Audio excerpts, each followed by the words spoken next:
2020, base militaire rwandaise, c'est 60 km dans la ville de Goma. Qu'est-ce qui bazo salanine et parlement à Molière?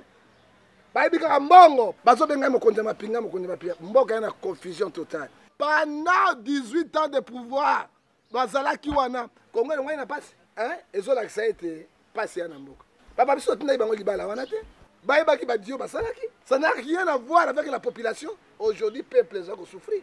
Qu'est-ce que les comédiens bazou avantage na ba ministre, na ba député, na ba bourgmestre, ndenge moko, toyebi pe na 2023 a rejoindre été. Qu'est-ce qu'on pourrait dire maintenant? Les gens qui meurent chaque jour, monsieur. Oyebi na Noël, hein? Komingo, ba rebelle ba koti, ils ont saccagé plus de 85 personnes. Les Congolais qui meurent. Toyebi pe na 2023 a rejoindre été. Le peuple se libère eux-mêmes. Mboka moka libéré le peuple était. Là, on l'a bien solo, sans même qu'on souhaitait mes condoléances. Est-ce que le pays gouverné? Denis Lessi. Denis Sazali évangéliste international, Denis Sazali prophète. Soit disons prophète.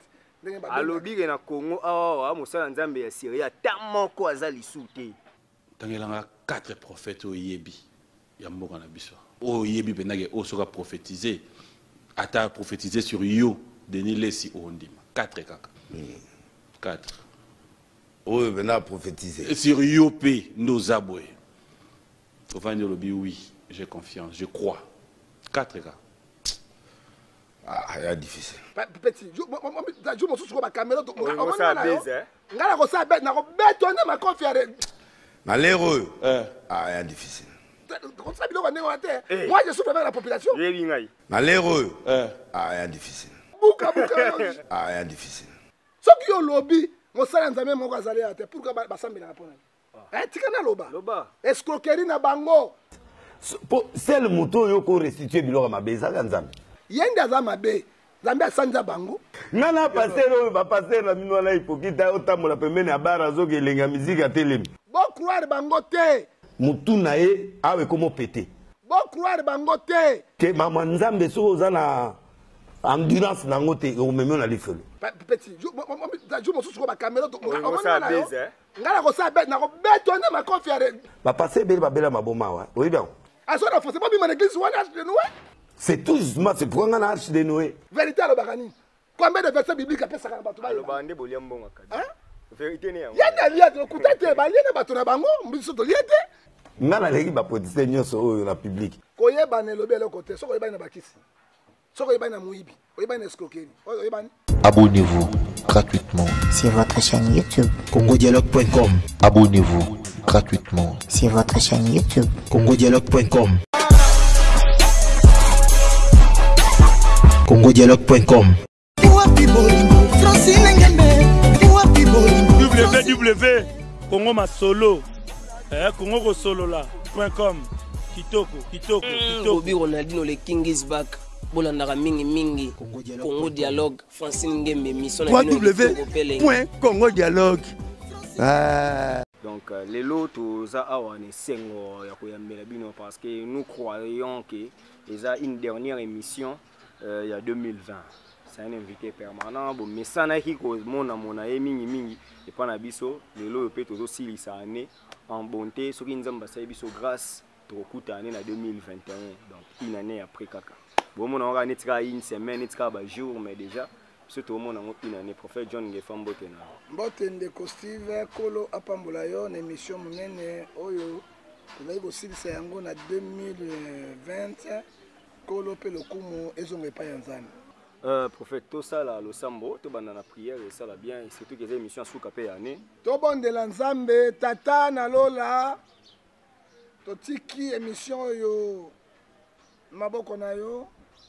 Totiki mboka ya mopotu mboka oyo bato balukaka banome bango mpona baintere na bango personnel kolo sunga batela molimo na ezala kati na biso obanda na biso mpo sukisa na biso na kombo na Yesu Masiya amen. Voilà le sambo esili prophète Ngefa Losako mpuku aliaka ebende te papa Ngefa Losako isano ya jikolo tikelo nkema prophète Ngefa Losako nyoka ta longoli mposo akotika nyoka te Motodua, Losako. Banyama nyonso bazali na likolo mais makako aleki bango na grimace. Faut être spécialiste en matière. Prophète du peuple et Losako. Chokolilo nde makambo. Bon, Chokolilo nde makambo to bani émission na biso lelo.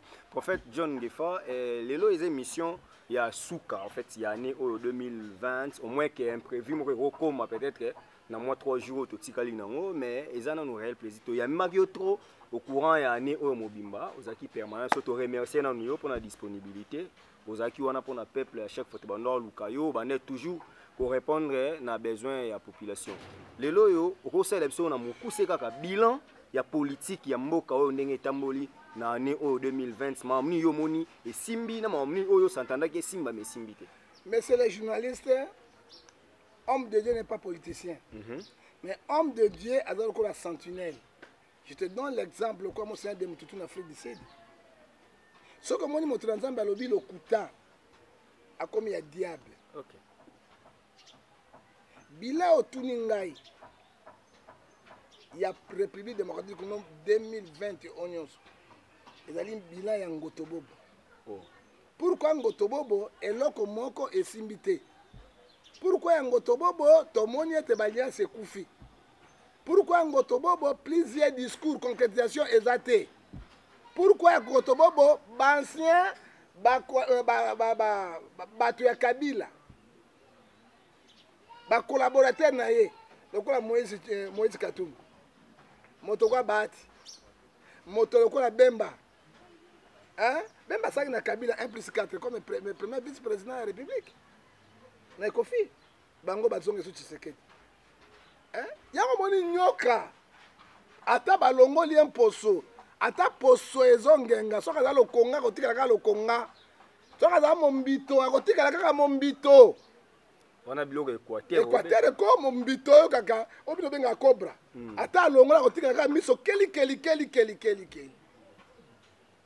Tolani même président Yemoko, il a de bonnes initiatives à faire et ko simbate parce que tani ka lokota ba conseiller biloko ta lokota na poto o ba ko mela kati ya na matonge ayena bango qu'est-ce qu'ils vont conseiller au chef de l'État. Yo mon mon place ba mais. Maintenant so biso épreuve ezali. Épreuves ezali tolobi yango parce que les épreuves sont là. Un état de droit solo ba na ba précision te ba preuve te boyo ke makala to bando yotikelo fufuté. Est-ce que moto biso ke na makala ezanga? Parce banga makala ko makala ezani. Oyebi ni makala ba bombi na sécurité bien. So continue makala ba bombi na vraie sécurité par rapport aux autres tambola boy. Bale ko beta biso na mutu ere nyonso makala ba beto bale kuno. Oyebi ke oza bien. Oso komona? Bilan 2020, peuple se retrouvé. Mais Fatia Lobi qui salue banda. Na soukane. Papa, ba discours politicien, ils allaient tous les discours ba chef de l'État nyonso na monde ba salaka, so ba pays étranger, ils ont la concrétisation. Ils ont la concrétisation. Oui, ba discours ba Kabila pesa ya malamu, oui, ya zotonga paradis. Ya Congo, et salema. Totika na ba erogar, et salema. Totika na ba pancarte. Ce sont les discours politiciens. Atia bino ba passerelle ba pona na limité ba toaleka. Wana kutu biloko na mbongo na Congo na lokote. Wana kutu lokote pe lokote. Matata sala et regard modulaire. Modulaire mais ça est action na ngwa. Tout exact toujours ni ba discours on to benga politicien. Pour la concrétisation exacte. Tout court. Tozana Noël, nani a fêté. Bilan, ba continuer na boloko 21h. To bina chef de l'État. Congolais habika na taux du jour. OK. Ndenge on na présidence. Vieux eza pas la bine zaka ba ministre. Bazo iba ndenge ba lingi. Vieux eza pas la bine ba sénateur. Bazo soné ba lingi, ba député 15 000 ofele. Là on ndenge ba lingi, mais le petit peuple. To l'été to mérité. Est-ce que bilan ko bisanga ini? Mais ba tondi na zambe belé ba embouteillage. Papa, tobika ka na ba diaspora. Nzambe apambola ba diaspora. L'État a dit démissionnaire. Même ngai oyo. Est-ce qu'on dit mal pour Noël maman ngai frère pour ngai tindela ngai loka kolia. Yo mukolo boy. Mais oui, c'est ça ba parents ngai bazali. Mokolo sala te batindela ngai ba loso ba nini. Mais ce sont mes parents. Ngala ko boka ba ngai ba koli. Ba ngai ba si ba koli na so bokola bango. Na me ko ba na bango na bi bana Noël ya bana. sikoyo bokomi mikoyo bonani batelemeli ngai il faut tolonga na ndako na yo nde otiki opesa so mbongo nde toye ndako na yo toye na droit c'est les droits mwana meme akomi mokolo ndenge nini mama Mobutu abandaki komema Mobutu awa mais Mobutu président Mobutu président oyoki donc Noël na couvre-feu na Noël bato balete souffrance ya ndenge gouverner se prévoir mais ngai nakobanga président zo souhaiter biso joyeux Noël yango apesi gouvernement na ye epesi peuple ni mais bakiti yi mo biloko bakiti mo badouane yo oza moluba pe na mona position na non yo non nayebi bino eza na makila te balisi me ko na makila te batu bala non yo nga nayebi yo Steve comme kambanga non toujours comme non yo da tatuka bishi na tatuka bishi na longwe na komi ngefa na zonge mais oui yo uto welela munyera o cha munyera wa pozongeli na bwaki no munyera mikolo pona ezotambola te ça dit quoi gouverner c'est prévoir ça dit quoi au moins souci na ngai je ne suis pas contre Tshisekedi je ne suis pas contre son gouvernement naza contre ba système au moins nga na moto na yebani nakozanga $200-300 te bakotina bato ya poto mama akotina papa akotina ozomona et les autres na mimona ngai moso na mimona za égoïste mais na mona ba pauvre oya c'est les mao ba pauvre ya kaluka les pauvres moi aussi je suis pauvre parce que je n'ai pas l'argent mais on a moins chance ba moyen le quoi ba diaspora misa to sala ka oyo ba pesa ka biso mo eloko mukemo et les autres au vandi na TV Joyeux Noël le pesi batelo et le koni yo sali pour peuple ata joyeux Noël ta nouvelle lango papa zong sana no couvre fête na 23h bato ba respirer ba maman oya kaluka ba misuba utaka kinga sana suba malu bateka ka ba luka ta mo eloko kolesa bana les pays souffrent monsieur crise politique et même pays na effondrement total babomi libala FCC cash mais bino bomo nonga eloti libala sale le côté ba ministre bando bloqué c'est FCC mais ministre a bloqué parce que le garant de la nation c'est chef de l'état c'est lui le garant de l'institution et le garant de la nation c'est lui commandant suprême c'est lui et zo la ça a été passé en amboka papa biso tina bango libala wana te baibaki ba dio basalaki ça n'a rien à voir avec la population aujourd'hui peuple les a souffrir. Est-ce que M. Steve, tu as un comédien? Maman, il va même pas na Kivu. Aya pesi bangu biloko. Kaka bazongi mama Nyarogabo. Nyakero. Mama Nyakero. Mama Nyakero. Boli misanga pardon. Bino luka batena makambo. Sona lobi boy maman Denise na lobaka ka bo luki makambo musana bino. Ngape na mongala bakomona banyarekere bo nayebi penza te na mekaka koloba ote alobi mabeta bolimbisanga komona moto tokochange te kaka bacomédien wana ekamwisinga Steve bacomédien bakotonda ebele na Congo baza baleader d'opinion quel leader d'opinion te yo amuke yo oza muke ozali éducateur de masse monsieur non ozali éducateur de masse okokana bacomédien te ale mama Denis abengi bango est-ce que comment est-ce que au Pessi va soda combien? C'est que biso peto comme ça théâtre. Au Pessi va fonctionner combien pour bas CP là? Combien? Toujours des comédiens. Est-ce que les comédiens n'amboko ya Congo va porter Congo na nini? Qu'est-ce qu'ils ont fait pour le Congo? Qu'est-ce qu'ils ont apporté pour le Congo? Messieurs, maman pekisingai papa tika koloba makasi te puissance oloba eleki ya lisasi fo oloba Suisse papa tika koloba mama tala ko mokoloba kana mama mwana ngai mama doxy ngai bite mama na koloba. Qu'est-ce que les comédiens bazwa avantage na ba ministre na ba député na ba bourgmestre ndenge moko pona nini ezomona ke bazosa bango lipate bango ndi basala propagande. Yo ça la propagande de thème, c'est propagande. Non, comédien au salani. Et au salani. Force liloba et l'équipe yalisa c'est l'équipe comédie. Que peuple congolais sur moli mangoto boboté, azali éveillé. Monsieur 2023 au katamakam. 2023 tokata makambo mais ko union sacrée déjà touti omona lobby awa fachi ya Mbagi Jean-Pierre Bemba na Moïse Katumbi ba définir déjà omoni ke eloko ngoko mozo forme quand même epesi mo espoir que 2021 gouvernement union sacrée kobima nango. Messieurs, c'est gouverner, c'est prévoir. Moi je paie. Ba lieutenant Kabila lobby le comme ba lieutenant Tshisekedi. Tshisekedi ngala banda likambo yo tanga zoki pouvoir na bandi. Mais makambo tu ezate. Agina majorité te. Même avec la majorité, tu arrives au-dessus du Parlement parce que c'est un propos. Il y a un député Babangi. Hein? Babangi qui est au chômage. Daniel Safa. Ah, on a un chômage. Bon, il y a un bon moyen. D'ailleurs, c'est pas ça. Mais tout ça, pas comme solo parce que yo qui ça. T'as là député. On a mon Bangunza, Kingunza qui a. Yo kana ibisa, tu comme ça biloko pam pam. Ngunza la kinzambe. Hein? Tu comme ça biloko musubi. On est au Tchad, tu veux pemba place ezate. Hein? Bon, tu as pas ton musulu pemba place ezate. Hein? Ozo kingunza nzambe. Hein? Kimugimbangu. Hein? Kimugimbangu nzambe. Hein? Azai mosali ya nzambe ne pa nzambe. Ozoka ona ba grimace ya potopoto mwana zomela. Eza na eloko te. OK?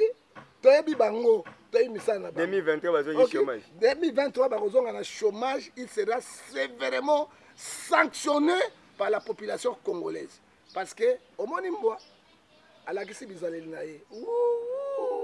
Non, il y a Fandi.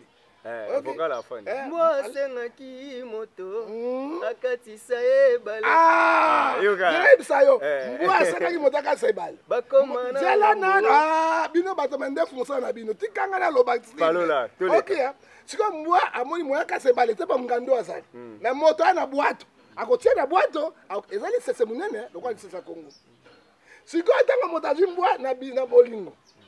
Na esengo parce que bana kana mbwa esika moko mbwa akoma kaka na bakoma na ngambo mbwa motali boso ya kogana mbwa la kisi ezali na wala kisi ezali na ozoka eloko ezoleka na Kongo yango wana mbwa la kisi bizaleli na ye. Nous savons lobi Bemba azaki vice-président ya République ya Ecofil. Katumbi gouverneur le plus puissant. Hein? Et puis à Simbaki, province Moko, on est le plus riche dans le Congo. Hein? Lobby, babende na Kabila. Kaka Batouana, baye pas Tshisekedi. Yes, c'est là que je dis Batumsoute. Non, baye Kabila na loko, Kabila na loko soute. Kabila mata kende peuple ndé mokonzi. Kabila mata kende peuple ndé mokonzi. Hein? Non. Échec wana Tshisekedi akozwa parce que aponi ba joueur ya bien robeta na bango te. Parce que yo pona la ngazo banani. Tala moto ka bati moto ya kwa ici parlement ya Mabunda parce que azali ba député na ebele. Président azo boki saye azondima na Twitter.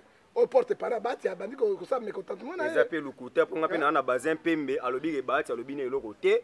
Hier azana nous jusque là na union sacrée pour bayebi o basolo la gina fachi. Siko bayebi eloko ba tout poste à premier ministre. Ya lingane ministère à travail. Pourquoi bazo lukaka poste à premier ministre? Ya ozwani ministère à travail. Pourquoi ka bango bato musu ba Steve? Mais bana ba député na bango bele. Yo peso commission ba ata moi 8 députés na. Ozope ka fonctionne. Mboka eko tambola ndenge bo tamsa mboka te. Eko simba te. Au monde abonné en 2023 postulé. Nako postulé je reste le pasteur, je reste le prophète. C'est bango za kaba. Hein? Ozomona parce que kaba même bato wana bo tiaka mboka na kao.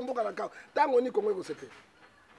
Tango ni Kongo eko sepe la kata minute moko ndeko nanga oy papa. Hein? Lelo bamvule ezobeta. Bandako ezobukana, bato bazokufa bazolobango. Te babi union sacrée za solution. Nzale ozali sous. Bon, merci beaucoup. Classe eko mi ofele. C'est ce qu'a dit le père. Basaki union sacrée. Natanga Mobutu.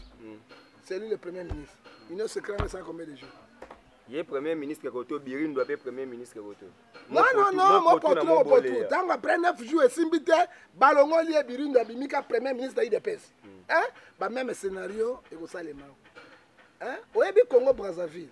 Na Congo Kinshasa. Et là, Kobo, ils ont petit frère, na grand frère. Hein? Ngalema, na Congo, et Makoko. Na Brazzaville bazaki balé kimi balé pe balé sika moko mboka zaki bo moko tango bayoka na kite basaki ni bakabonaki ngaliema akiti na Congo Zaïre roi makokoko akiti na Congo oyo mosusu atikali na nini na Brazzaville. Ça montre quoi? Makambo tout elekaka na Brazzaville yango esalama na Congo, makambo to esala na Kinshasa yango elekaka na Brazzaville. Nazoloba nini ezali ba même politique oyo babemba oyo ba Moïse Katumbi oyo bayaki na bango bazalaki pa Kabila te babimisa Congo na passe te pona nini babimisa Congo na passe te pona nini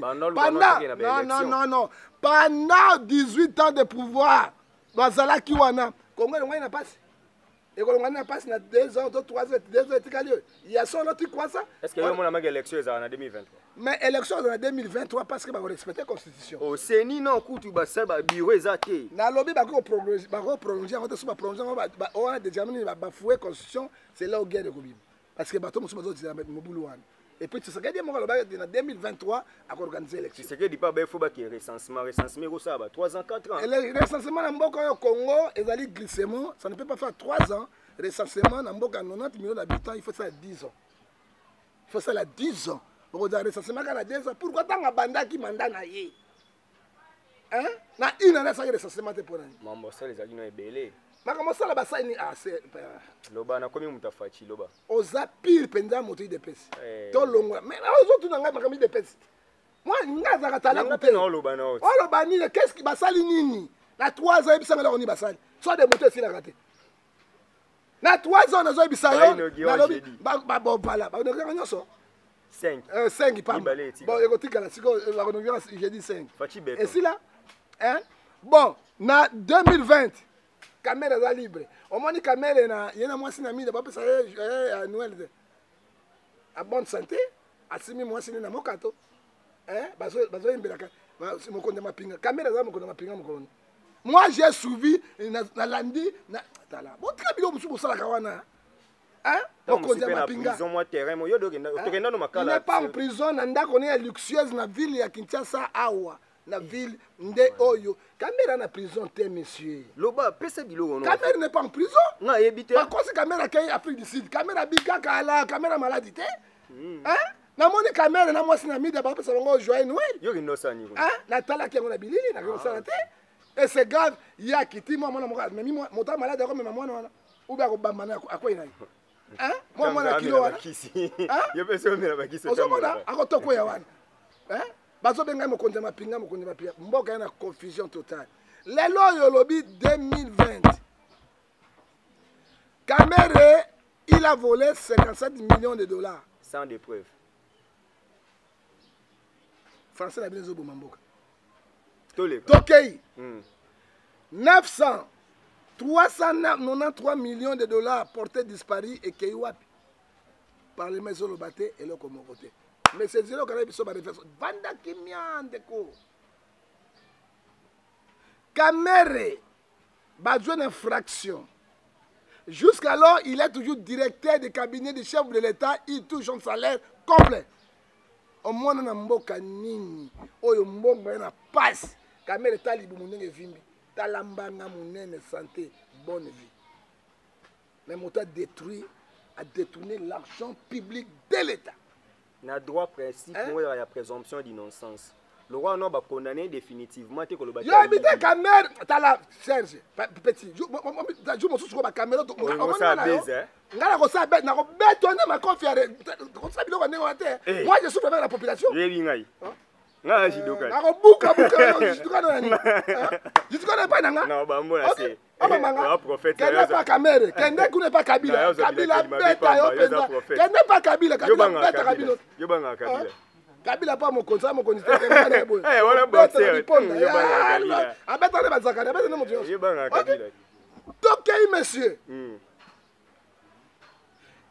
Kamere wana même chose. Alors toucher mbongo na ya directeur cabinet. Monsieur, qu'est-ce que nous pouvons dire? Steve, bazokisa yo, bapanzo munoko, ozo bapota na makambo lelo ya démocratie. Est-ce que ozo yango? Okondimela bango te parce que ngala témoin na yo. Babotolo ba caméra. Hein? Bazokisa tala parce que tiaka ba cicatrice. Et longuignon sur bapota na bambeli na bakanif. Batakondimela bango. Donc comme un état de droit. Na ko ebisa yo 2020 base militaire rwandais rwandaise. C'est 60 km dans la ville de Goma. Qu'est-ce qui va se faire? Et parlez-moi à Molière. Pourquoi va interpeller le gouvernement, ministre de la Justice, paix présence de la République? Ministre de la Justice a raté. Non, même à Zate, même présence de la République, même le gouvernement, premier ministre, même ministre la de la Défense. du camp de défense. Pourquoi base rwandaise et qu'on va dans 60 km na Goma, mission na bango ezani, caméra wela qui na kabila ngwa. Ba Rwandais ba kotaki sans parlement eba caméra tala. Ata caméra ngwa mo parler muibi na ye, mais makamso ça qui bien. Ozoma ya confier na kabila ngwa. Mais les lo ba député oyo ba molia ba donner ça ba ko longwa bilamba. Mais c'est monsieur ngola botuna. Base rwandaise et koki kozala na 60 km na Goma pour na permettre bango ba côté na territoire national. Na permettre bango ba violer territoire. Coup constitutionnel ezali wapi?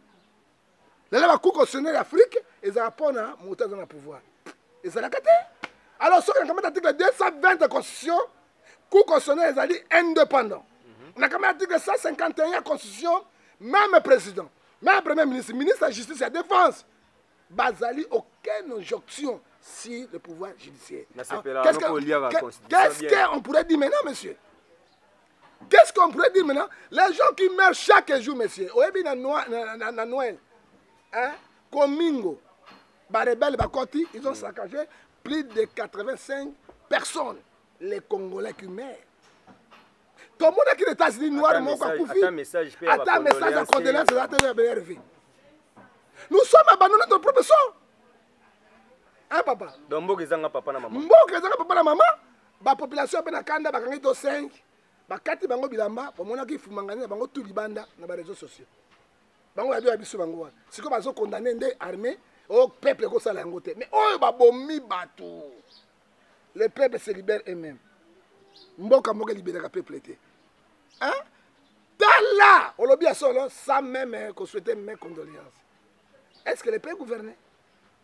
Motona motaka na pays oyo pona koluka par na ye, ba bemba ba ye susno ba Moïse ba bango ba lemba pouvoir te.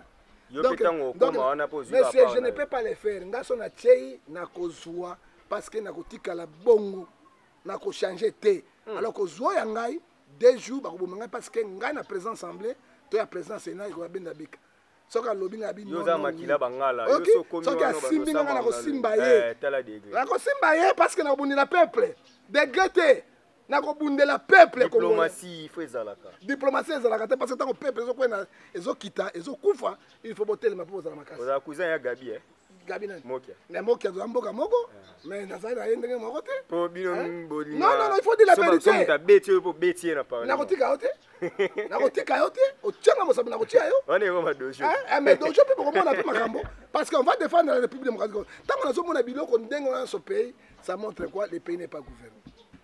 Monsieur, le pays n'est pas gouverné. Est-ce qu'on va nommer informateur quand pour identifier la majorité? Bon, qu'on nomme informateur, ce n'est pas le problème.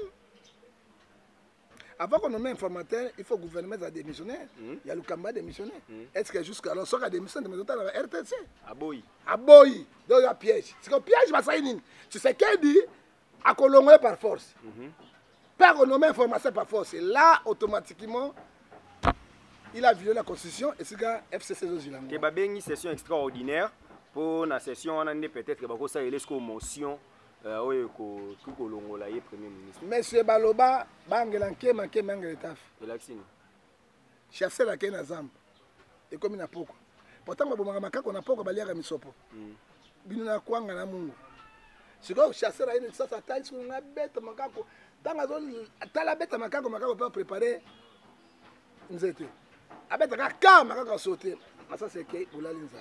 C'est ça le problème.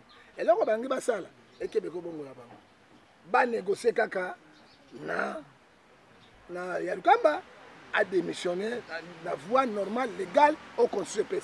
Mais par force, on a zoloba, pas déjà dit on a la carte de député dans Bango, députation à Bango et comme il y a corruption. C'est quoi yo? Ce qui veut dire c'est pas des millions. Pas moller ba lingambo. Tu as 50 000, 40 000, 40 000, il y a le camp batical. C'est comme ça. On m'a dit que Fachaka na clé, on a beaucoup. Ça a toujours plan B. Quand on a mabunda quoi, il y a s'appelle le camp bati. C'est là où on a Lukana. Tant que Benemi ba Lukanaka, nini, moi porte d'entrée za nini poni mote sa nini epela wana pe peuple a souffrir et peuple azo souffrir kaka tango balobi na elukamba bandaka la démission était pour ani Kabila le ba démissionner était lokola mabunda kwe Alexis Tamwe Tikali ale na elukamba baluka esika bakosa makamba il faut que pays au total nango Kinshasa y a une sécurité totale hein et sécurité zali total pour bato bakende ki bato ya Kabila balingi kotika mboka te hein balingi tuko piéger mboka tana bango esili tango ekei botika pe ta moninga mususu ameka na 2 ans na ye toyebi pe na 2023 arozwa na été oh tiko prophétiser boyeko azwa tende nini constitution non si c'est que derrière qui seulement ya opesa pas papa oyebi Israël tango balongwaki na Égypte Moïse azaki leader Moïse amemaki bango ti na porte ya Kana Moïse asuki wana moto akotisaki Israël na kati ya Kana c'était Josué na Caleb monsieur Tshisekedi ende to beta Kabila na bato na ba Rwanda ba pa bazo soute ngo pour mona mboka même Tshisekedi sur la 15 mais c'est les Congolais qui vont passer parce que Tshisekedi a eu bangoni deux tours élection na deux tours élection ba pisina ozala penda Rwanda okolekate deux tours élection oh botika bino mibale ba sa ba coalition papa ozala ozomona monsieur Tshisekedi vous savez le débat contradictoire bon c'est débat contradictoire ba yo kabino Maël na ba yo kabino hein est-ce que Tshisekedi a piégé bango wana Tshisekedi a sayi mosala na ye o aye mission nzambe atindi yango wana po na ngana conseil ko tia deuxième mandat pe ko tzwa te yo za roi pasteur Roland Dalo ba te IDPS ba mais Dalo te na ba vérité Dalo ba combattant ni ba combattant ça combattant ça ba beta Kabila bande on a parlement début yo pasteur n'est pas kende kuna pa Kabila balobanga boni tokola nena tunakinga kati bolanda eti azakuna mama Oliva ya azakuna bamura bazakuna bambwa bazakuna mama Oliva kimete mama Oliva za mais c'est mozaki ke Kabila ke kibati yango tolobi boy bino ba journaliste botika bon mensonge ba journaliste to bato basala ba émission internet ba émission internet ko po bato nyonso basala émission ya kanyoso na ebi ba ya kanyoso ba fingisa ba ya kanyoso mo ya kamoka fingisa ba ya kanyoso bangala nyonso ba fingisa bangala nyonso ndumba est-ce que mwango nyonso ndumba hein eza ba ndumba botami na njoloko na makila hein lelo balabaka basoi baka bandumba te basoi bakoma bandumba o tibau bajano ya baluba oyo babwaka batibao na bango wana hein babwaka batibao na bango bazonga na makembese na bango ça montre que ça dit quoi le monde évolue tokotia bino nyonso liboke moko hein ça dit quoi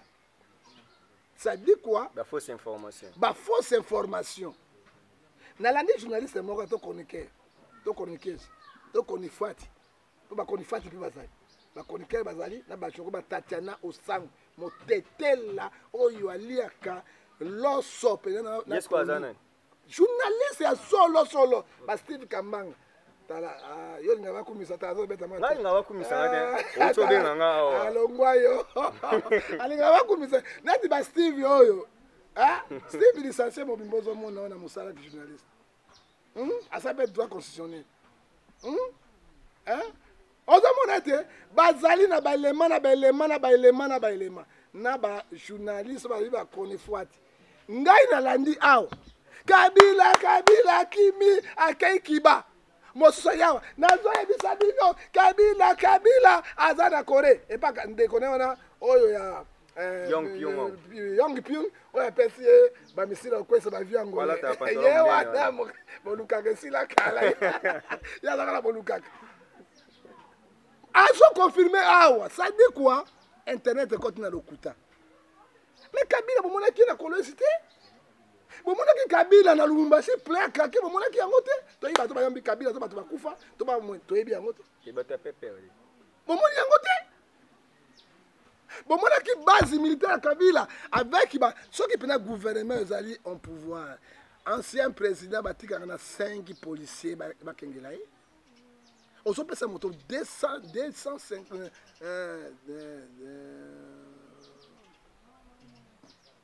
2,5 millions non 250 000 militaires hein mais base mo bango na te et puis ba militaire banani bon ba di ba formation na bango o salaki na hein président Tshisekedi mais ba mura oyo bazo kengela RTNC oyo et ba souda Kabila te o chende bango chete ba permite hein obenga ngapi na constitution na bino te na makambo na bino mwana peso mayele ezate abengo ndeni bino ba pasteur bwana bino pe malonga te ba obengo pe boke kuna bandeko obenga moto malonga te ça c'est ezali na ba pasteur ezali na ba pasteur otiki na sisa maloba na ngai te ezali na ba pasteur na ba pasteur ezali na ba prophète na ba prophète monsieur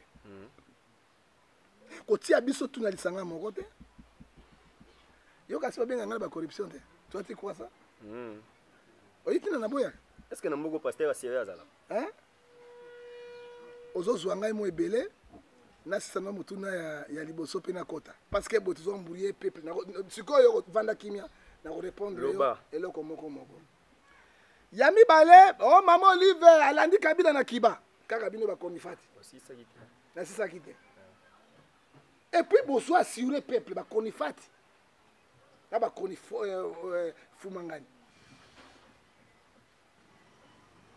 ozo assurer que ba ya mama Olive azu biloko ba kangi mindoki et kay kuna tous ce sont des mensonges messieurs bo pesa ka ba information sûre et bo tumate peuple congolais. Au moins, maman Olive a eu des comédiens qui voient quitter l'aéroport Njili à zone la Kingakati.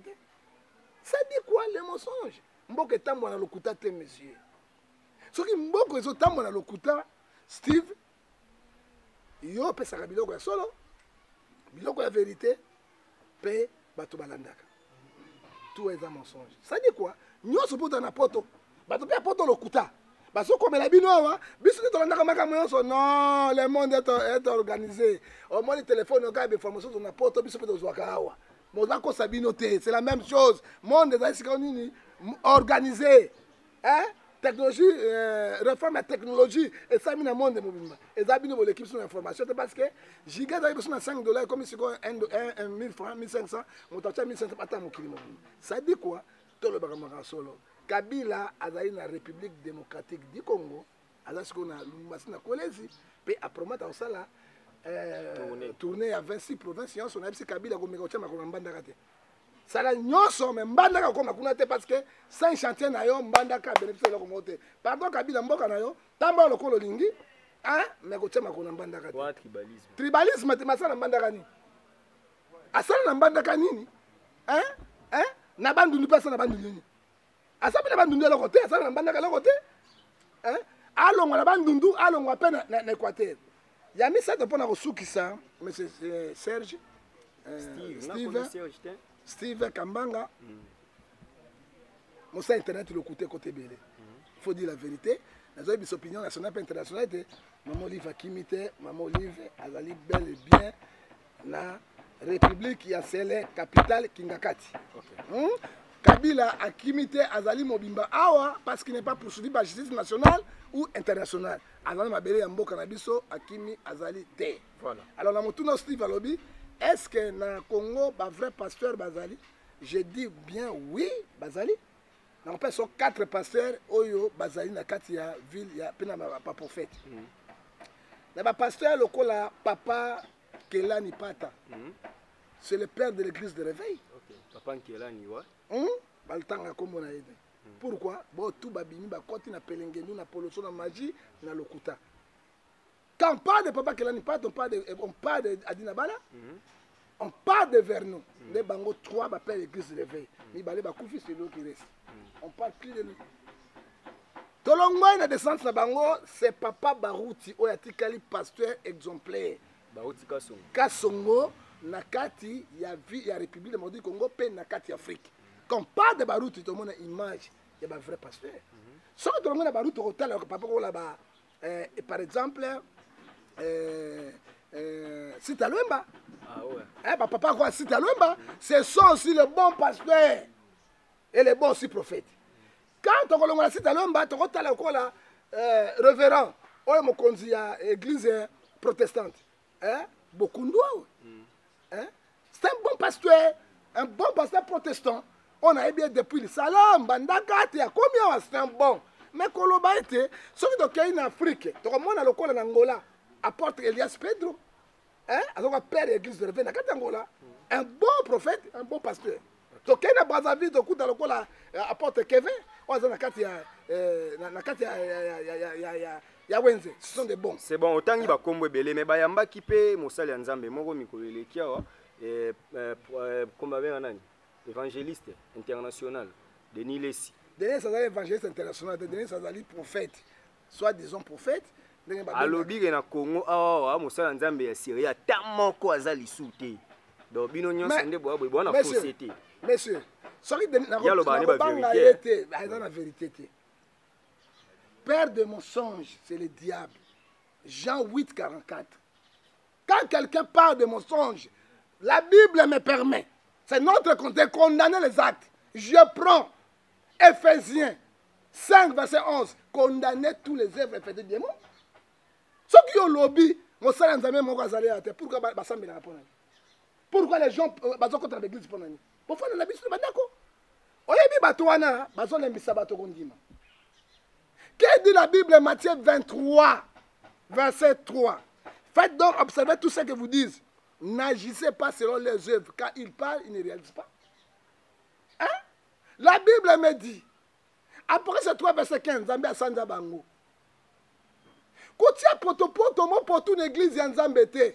Est-ce que Denis les seront comparés na papa Kelani?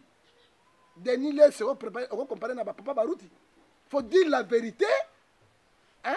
Est-ce que Denis les, il faut dire la vérité na papa Sita Luemba. Ya solo. Amoni bango nyonso ata mutu mo azati. Yo kangai bazoluka ba base na bango. Soki Nzambe asandi bato. Hein? Est-ce que 144 000 membres baguma mezo abalete bazali et ba jeune pasteur prophète bazo bimebele banité ya akote pa na bango au moins escroquerie na bango elembisi kondima bato tika na loba escroquerie na bango bo croire bango te le ma okufa yo oyo bato bazo ko défendre Christ. Moi John Ngefa, la mort de Jésus yo bo mobola na nkolo. Pas de corruption. Je suis le seul avec le pasteur Bobo Atunga. On a fait débat dans les musulmans 3 ans et demi. Quand qui nous allait, c'est qui faisait des sont mineurs. De ceux qui a des poissons. 3 ans. Continue à faire débat dans Bangote. Continue à faire à jouer qui livre papier à musulmans à Kata. Hein? To beta na ba imam de Kodoko bibotu na ba nzete na kata na Canal King na CCTV. Donc il n'y a que des poissons. Pour nous défendre l'évangile. Défendre l'évangile. Denis le sasala yangote. Père au kokate. Parce que les musulmans batanga ka Bible à ko les chrétiens. Ba yebi ba imam na ba yebi Bible ko les chrétiens. Personne. Je suis seul avec pasteur Bobo. Na ko pesa yo journal mo rekomama yotina Arabie Saoudite. To bima 2 en Afrique centrale. Moi, avec Pasteur Bobo, comme les grands défenseurs, il y a que ça. Ok? Mais quand le Babylone, quand on s'arrête débat, côté, on dit, on tourne la question, ah, papa, on dit, amen, amen. Mais ça, le débat, c'est quoi, il y a des journalistes intellectuels, tout le monde est au niveau. Koloba, Pasteur Moko Zali na Congo, mais c'est la fausseté. Il y a un Zamabe, Zambia Sanza Bango. Alors ba groupe ya Yemukuna ba groupe Bangalasi atanga ba groupe ya ba Marcelo bango tout mon peuple Nzambe asandi bango tout na ba katia na ba boxer Nzambe so mon peuple sika bazali lokola pasteur nga fiso baziri c'est un bon pasteur hein pasteur Silas c'est un bon pasteur Moluba comme on est petit wa Moluba c'est qui là Mwanza hein bazali bon comparément pasteur Mwanza pasteur Denis Lessi ba on ba ibanité koyeba na lobe le côté so koyeba na bakisi so koyeba na muibi koyeba na escroquerie koyeba papa na lobi oitango la ndemisi yo répondre bon na ngai la mort de Jésus na ba masasi etondi ba bombe yo na ko bomba de pa mboke ziki parce que na ibi bango yonso ya bibi yonso bolia mbongo Kabila ngai na lia mbongo Kabila c'est eux qui ont mangé la grande Kabila avec les mukuna tout c'est pas moi donc on le bango vérité OK mais elle a touché ezali kolembisa bandimina ba Christ OK. Hein? Balembisaka ba Christ te. Et puis il y a qu'on juger mon tout. Qu'est-ce dit la Bible à Ecclésias chapitre 12 verset 15 à 16? Nous tous nous devons passer dans le tribunal de Dieu. Dans le Romains 14 verset 4 qui est-tu de juger mon serviteur? Il y a comme qu'on juger ba. Bon ce qui montamana mazate. Pasteur Abraham Zate Jérémie lui-même. Il y a mon personne à fausseté. À son à fausseté pas bien l'église ou à nous. Babi manabi. Babi ma église à Denis. Babi yandi mina kata télévision ke bato basanda bango. Mokane asuka papa apocalypse. Apocalypse. Na lundi sabandimi. Ba discuter bato ba faible na foi te. J'aime bien quand tu fais ça parce que bandimi bako bunga te. Bandimi bako bunga te bango ne batengama. Batengama. Babeba. Bakene na mo potu. Batika goti ya mo potu na bato nyonso. Que dit la Bible? Ecclésiaste, Apocalypse chapitre 3, verset 15. Boyoka. 144 000 membres. O bazingi na liboso banganga ezate bazali. Edingo abimisaki bangwao. Kofi aloba na bangwao. Baibi ba maison bakotaka. Mais ce n'est pas tout le monde. Ezali motoyo sote. Je défends la doctrine christianisme. Na ko défendre l'individualité. Que dit la Bible? Apocalypse chapitre 3, verset 15 à 16. Je connais tes œuvres. Nzambe ayebi misala na bango. Tu n'es ni froid ni bouillon. Ni bouillon ni froid. Ainsi parce que tu n'es pas tiède, que tu n'es pas froide, ni bouillon, je te vomirai de ma bouche. Nzambe asandi bango n'Apocalypse chapitre 3 verset 15 à 16.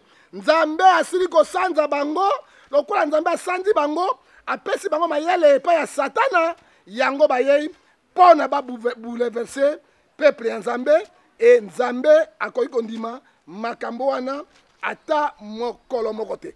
Pona kosukisa verset biblique ezali na kati na mokanda na Romains 14 tala mosala Nzambe osapi na émission chrétienne ata verset biblique.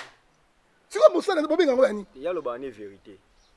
Vérité, il faut tambola conformément dans notre conscience. Romains chapitre 14. Tika ombouye ngai monsieur. Ozoka vérité alo bakani. Combien de versets bibliques appellent ça quand tu vas? Alo ba ande bolia mbonga kadi. Hein? Vérité ne ya. Yana lié to kutete ba lié na bato na bango, mbiso to lié te. Hein? Verset Romains 14 verset 1. Que dit la Bible? Fais accueillir ceux qui sont faibles à la foi. Denis les sakoki yambande bo balembi na ba escroquerie ba pasteur. Mais ne discutez pas les opinions. Tant que vous discutez, vous allez défendre les doctrines. Vous allez panza doctrine nzambe pona mabe oyo bino bosalaka. Aucun péché ne restera impuni. Ba blanc fraga Saint-Esprit. Rôle na bino. On besoin de détruire l'église nzambe. Je vous dis en tant que prophète de l'internet, Romains 6 23, les saints du péché c'est la mort. Voilà. Nzambe ko sukisa bino wana. Parce que au pèse Nzambe le kumute. Oyi ko détruire ba parti ya Nzambe. Papa natanga Jérémie 23 verset 1 à 4. Toyoka bana na Nzambe, tokota na mokana na Nzambe, toboyi batoyo, baso sabino ba émission, ça ba verset biblique. Oh Nzambe a bénir pasteur évangéliste Roger Baka. Hein? Parce que Roger Baka Roger Baka pas motema mabe obi atanga ta komona ngai te. Aza motema mabe makasi. Jérémie 23. Merci beaucoup. Chapitre 1 à 3. Qu'est dit la parole de Dieu? Malheur aux bergers qui dispersent mes troupeaux. Malheur à vous.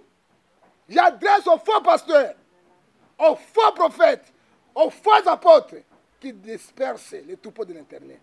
Qu'est dit la Bible?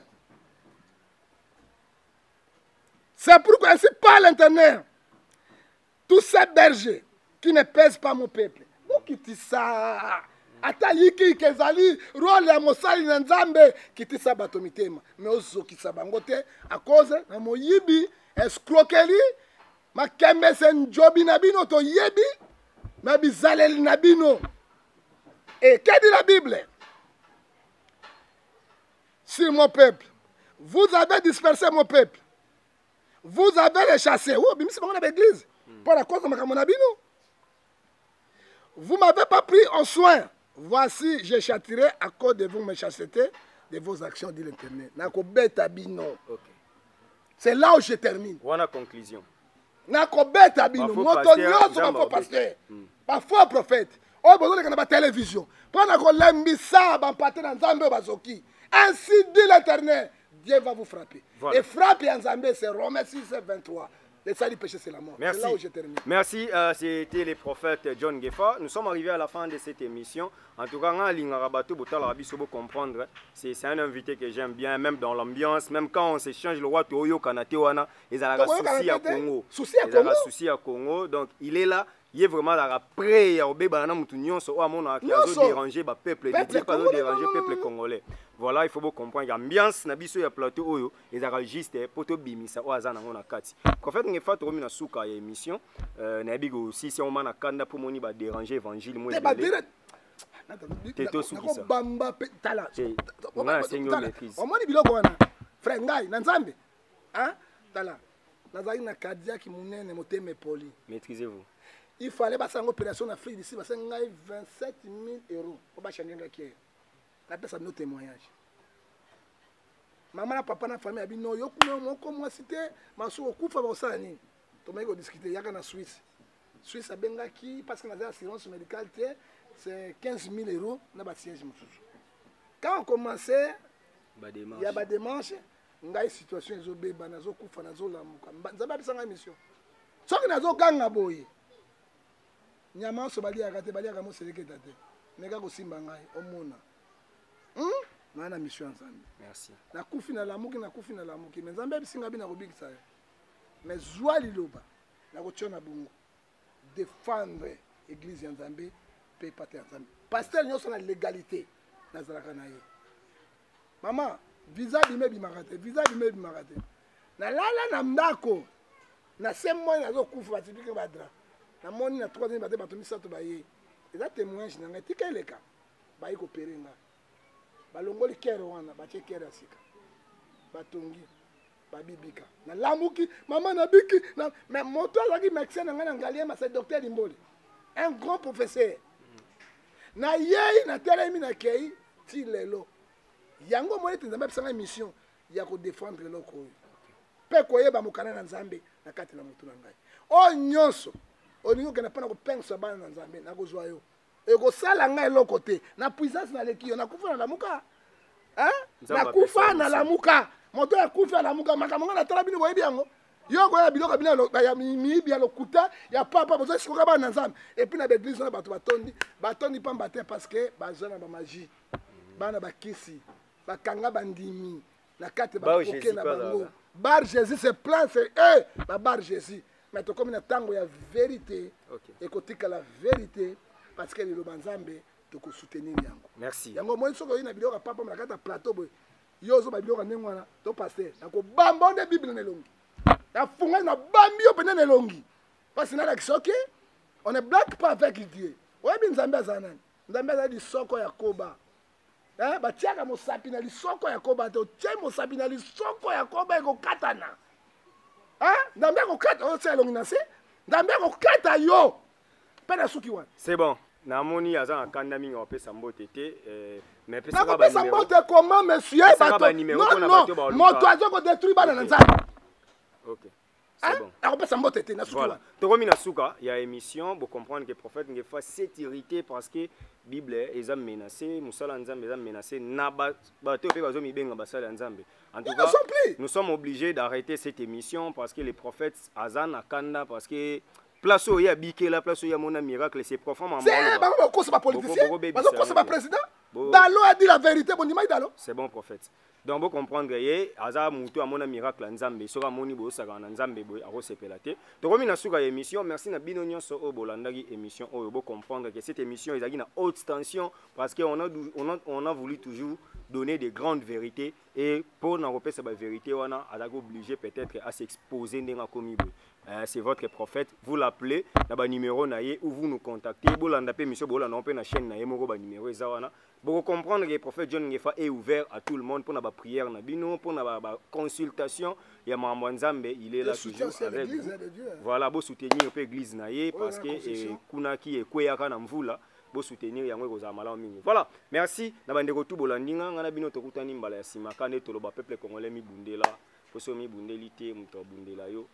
Donc puissance à l'Iloba et l'équipe à l'Issassi. On se retrouve très prochainement. D'ici là, portez-vous bien. Bye. Abonnez-vous gratuitement sur votre chaîne YouTube congodialogue.com. Abonnez-vous gratuitement sur votre chaîne YouTube congodialogue.com.